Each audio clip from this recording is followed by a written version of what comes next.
makolo ndizakumpyopyona, ndi umboni wa kumpingo ndizakunyamula ndine, ndi chikondi cha kumtima ndizakusamala, ndizaleka zobisabisa ndipo sindizaopa kukuchukisa, chifukwa ife ndizakhala modzi, khala tupili modzi, yela mbale imodzi, ndipo zolakwa zako zakhala zolakwa za ine, chifukwa tizakhala modzi,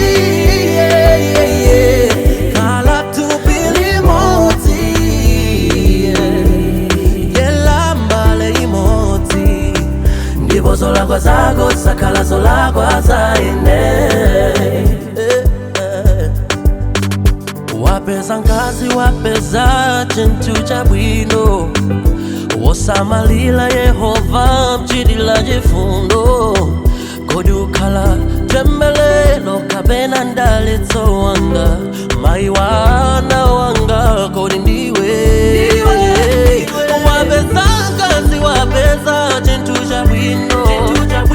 wosamalira Yehova mchitira chifundo, kodi ukhala temberero kapena mdalitso wanga,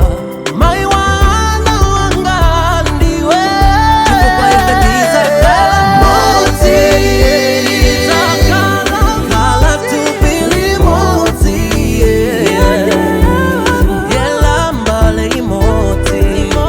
ndipo zolakwa zako zakhala zolakwa za ine,